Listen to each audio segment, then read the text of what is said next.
Olá, muito bem-vindo, muito bem-vinda ao canal de webcasts, podcasts da Mercado e Consumo, plataforma mais relevante quando se fala em varejo e consumo, cobrindo esse assunto tanto no Brasil quanto mundo afora. Eu sou a Ana Freitas, editora-chefe da plataforma, e esse cenário aqui é o do nosso estúdio dentro do Latam Retail Show, o evento B2B de varejo e consumo mais importante da América Latina, realizado neste mês de setembro em São Paulo. Agora a gente vai falar sobre cross-border. O que é esse conceito, né? Cross-border, exportação e importação também de produtos aí de outros países. Tenho aqui como convidado o Igor Pipolo, fundador e CEO da CB Hub. Bem-vindo, Igor, aqui ao nosso estúdio. Muito obrigado, Ana. Que bacana. A abertura dessa já contextualizou tudo, né? Prazerzaço ter você aqui. Prazer meu. O Igor, inclusive, que foi um dos painelistas aqui do Latam Retail Show, falando justamente desse assunto, né, Igor? Teve aí na companhia também de gente que falou bastante disso. Primeiro, vamos conceituar um pouco esse tema que é o cross-border, que tanto se fala há tanto tempo, mas que agora, de fato, está aí na boca de todo varejo. Esse nome é tão chique, né? Que as pessoas às vezes olham assim, cross-border, né? Exato, O que é isso? E primeiro falando, o cross-border, ele é o comércio transfronteiriço. Ele está muito ligado ao B2C, né? Que é uma empresa vendendo para um consumidor final.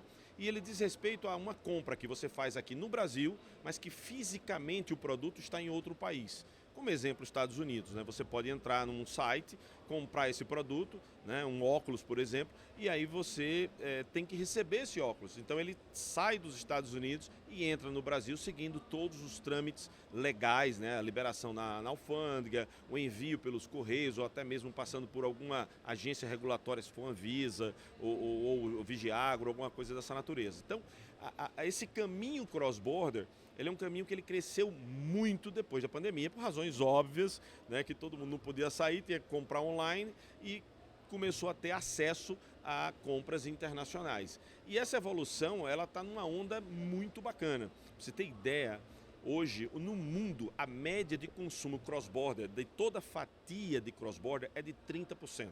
Então, imagine o PIB de cross-border, o PIB de e-commerce de cada país, a média mundial é 30%. E o Brasil, a gente está estimado hoje em torno de 8%. Ou seja, apenas uma fatia de 8% do e-commerce brasileiro, ela é alimentada por produtos que vêm de fora através desse modelo B2C. Então, no mundo, considerando a média geral em outros países, do e-commerce feito, 30% é cross-border hoje. Isso, exatamente. No Brasil, 8%. Curioso isso, porque a gente acha que no Brasil tem tanto, né? Fala-se tanto da invasão de produtos chineses e tudo mais aqui no Brasil, mas é um índice pequeno ainda. É um índice pequeno ainda, média, porque o cross-border, ele, como eu disse, o e-commerce ele é muito grande. Né? Então muita gente compra o produto via B2B, né, recebe o container, desembaraça e tal. Sim, Isso não entra nessa conta. Entendi. Tá? O que entra nessa conta é exatamente o mercadinho B2C. B2C. Que ano passado fechou com 180 milhões de pacotes entregues pelos Correios. Caramba. Então imagina o volume disso. Lembrando que em 2020 eram 52 milhões. Então a gente triplicou em 3 anos o volume, a entrada de pacotes, né, que vem de fora para o Brasil. Pouquíssimo tempo, né, para esse avanço. Muito pouco tempo, mas catalisado por um efeito pandêmico. Sim. Que foi o que mexeu com isso tudo. E o nosso grande desafio hoje é dizer o seguinte, duas coisas importantes. Primeiro, isso é um caminho sem volta. Sim. Então a gente precisa aqui no Brasil correr e aproveitar e fazer a contramão disso. Né? Porque os números de saída do Brasil nesse caminho, né, do B2C, do comércio cross-border, ainda são tão pequenos que são até irrelevantes a gente trazer aqui. Mas a entrada, como eu disse, são 186 milhões. Então a ideia é que a gente tivesse um equilíbrio, que o nosso Brasil, o nosso país, os nossos produtos pudesse alcançar as prateleiras, né, do mundo inteiro, dos Estados Unidos, da Europa ou até mesmo da China.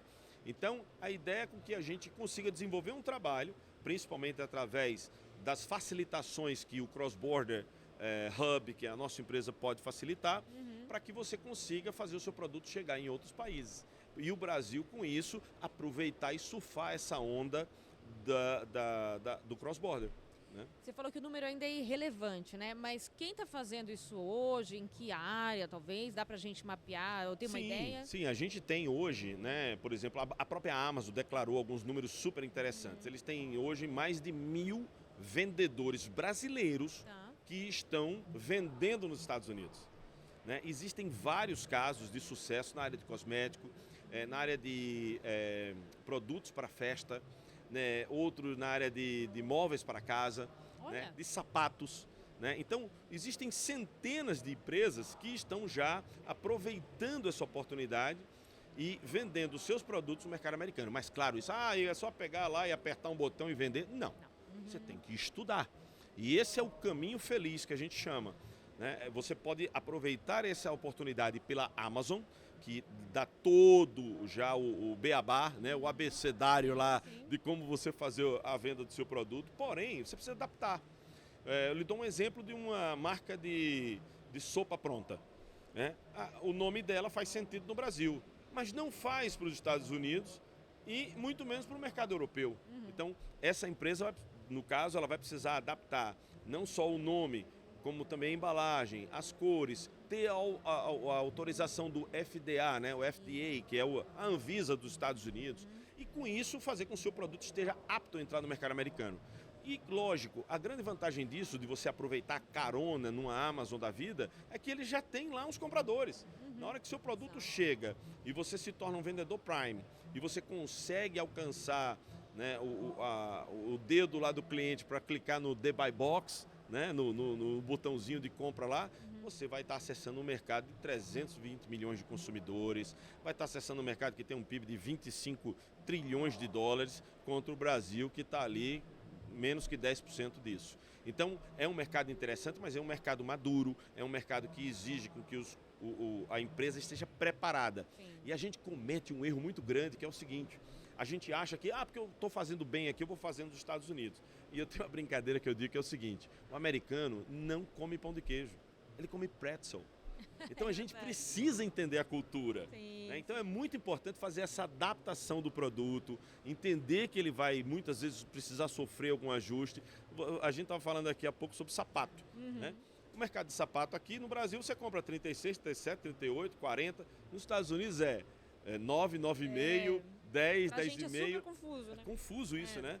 Mas quem está vendendo lá tem que se adaptar a esse meio ponto na grade. Então são determinadas ações como essas que são muito importantes, que vale a pena o estudo, se justifica diante dessa oportunidade de você vender para um mercado como é os Estados Unidos, como é o mercado europeu também. Sim, hoje a gente já vende muito para a China, não é isso? Sim, hoje 60% das exportações brasileiras para a China, né? E cerca de 25% para os Estados Unidos. Mas há muito a desbravar ainda, né? Você falou da Europa, por exemplo. Muito, muito. E a gente às vezes acha que tem produtos que isso aqui talvez não faça sentido no mercado americano. É incrível. Tem uma empresa que vende capa de celular daqui do Brasil para os Estados Unidos. Né? E outra que é uma empresa de cosméticos, mas ela é especializada em sabonetes finos e vende para os Estados Unidos. Então, assim, não desacredite do seu produto, mas também não trate a entrada no mercado internacional como um puxadinho. Claro. Tá? Isso realmente precisa ser um projeto, precisa estar bem fundamentado, até porque hoje a equiparação dólar real está 5 para 1, então se você errar, você está errando 5 vezes mais. Né? Então a ideia é com que a gente realmente esteja preparado para acessar esse mercado da forma correta. E a oportunidade é essa, é o Brasil pegar carona no cross-border, entender que outros países compram produtos de fora, querem ter essa experiência, né? E quanto mais preparado a gente estiver e começar a realmente tirar proveito disso, vai poder ter uma série de benefícios. Aumentar o faturamento, ter uma receita numa outra moeda, né? Poder gozar dos benefícios, como é o caso para os Estados Unidos, né? De isenção de impostos, né? Então é muito interessante isso, porque se você vai vender, eu tenho um cliente que é uma malharia, né, do Rio Grande do Sul, e ele vende peça por peça. Peça por peça. Então ele vende malhas, principalmente para a parte norte dos Estados Unidos, né, a parte mais fria. Né, e essas malhas elas vão peça por peça, porque são peças de 400, 500 dólares e até 600 dólares os Estados Unidos é isento de impostos para entrar nos Estados Unidos. Então isso é uma vantagem também. Então o produto termina ficando competitivo lá. Então existe uma série de oportunidades para o cross-border e a grande alegria da gente de estar aqui na feira, que por sinal está um sucesso, né, uma feira incrível, com muito conteúdo. Né, tivemos o privilégio de ter esse painel aí com o Bruno Schmidt do Correio e com a Ana Luísa Cantor da Amazon, falando exatamente de como a gente pode agora aproveitar essa onda do Brasil para o resto do mundo, vendendo vários produtos. Você citou os Correios, né, que estavam com vocês, o Bruno estava com você no painel. Acho que talvez uma dúvida até que os varejistas daqui podem ter é como mandar esse produto para lá, né? Quais são as soluções que existem hoje? Isso é acessível para... Sim, o Bruno falou sobre essas soluções, né? E falou de um programa que já tem 23 anos, se eu não me engano, que é o programa chamado... o programa Fácil. Exporta Fácil.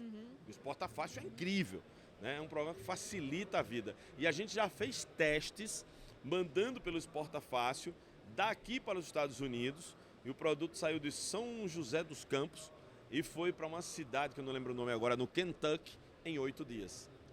Né? Então é um prazo muito interessante que a gente pode aproveitar. Porém, isso não se aplica para todos os produtos. Tá. Por quê? Se você vai vender através da Amazon, o consumidor Amazon dos Estados Unidos, ele é desesperado, eu acho que não tem outra palavra melhor para dizer, por tempo. Né? E se ele é um Prime, né, é um assinante Prime, ele quer receber no mesmo dia. Sim.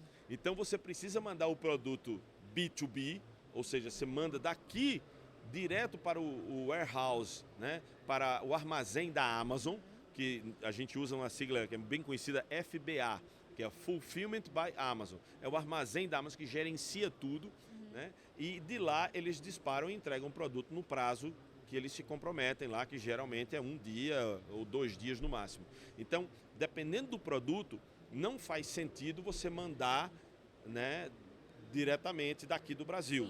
Então, tem produto que faz sentido e você aproveita o imposto, e tem produto que não. Você precisa mandar e ter a disponibilidade nos Estados Unidos. Cada caso é um caso, mas existem essas possibilidades e certamente, se for para mandar produto por produto, sem dúvida o Exporta Fácil é uma grande opção para a gente aqui no Brasil. Muito bacana. Muita gente não deve conhecer até, né, essas opções. Essa foi uma das perguntas. Né? Essa foi uma das principais perguntas. Por que o Brasil não está aproveitando? Como é que a gente faz para conhecer? Porque é novo. Então não se cobre. Isso praticamente acordou essa questão cross-border da pandemia para cá. Sim. Então agora que as empresas estão se dando conta que pode fazer. Mas como eu disse e lembro, não trate isso como um programa a mais na sua empresa, como uma área a mais. A internacionalização de um produto, ela é algo muito sério, que quanto mais planejado, menos erro você vai cometer.